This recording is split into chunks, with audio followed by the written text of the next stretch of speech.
Hey everybody, welcome to Kimmel's Irish Pub. Time for another movie review. Tonight's movie, Fountain of Youth. Yeah, Fountain of Youth, not the Fountain of Youth. I'm shocked. It's only 5.7 on IMDb.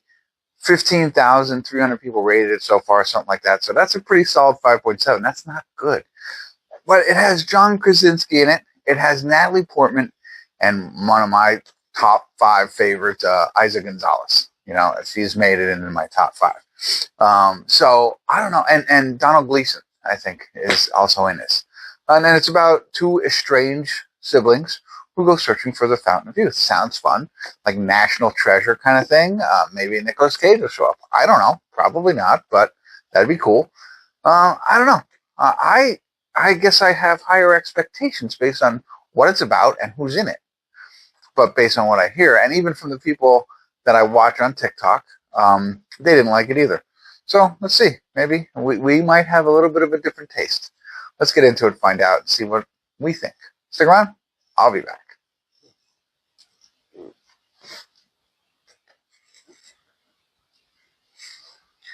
Hey everybody, we're at the credits of Fountain of Youth, and I don't understand the hate.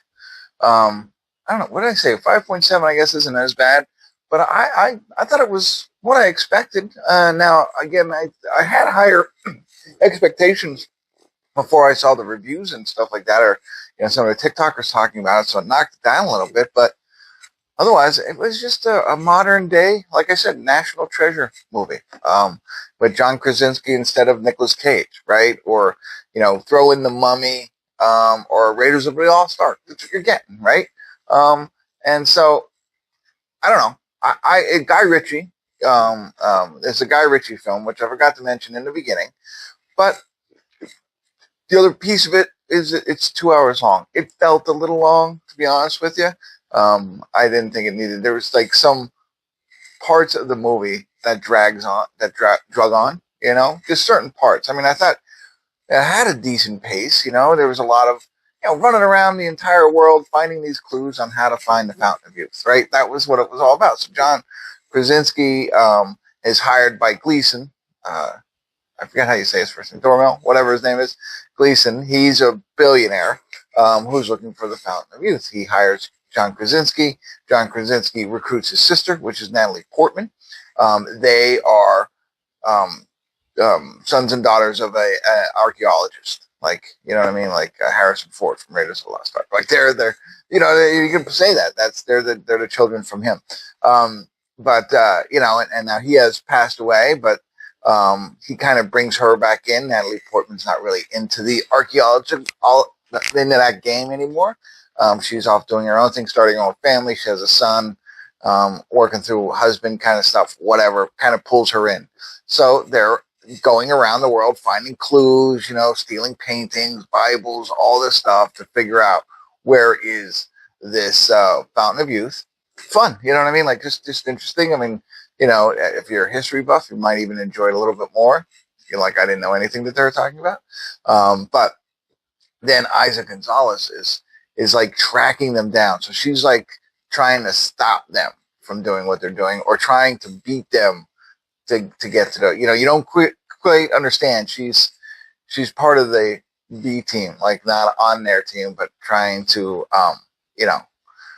stop them from finding it or finding it herself. And then you got the cops who are in on it, and you got another gang like that are in like after John Krasinski from him stealing stuff, So you got other people battling with it, and that's your movie. That's it, and it's finding out these clues and figuring out where is the Fountain of Youth and what does it all mean. That's what you get. As far as I think Eiza González, I thought somebody said that she was really greatness. I thought she was underutilized. And so I think she was okay in this. There wasn't anything wrong with it, but it wasn't as much screen time as like Natalie Portman, who for some reason I didn't really like her character.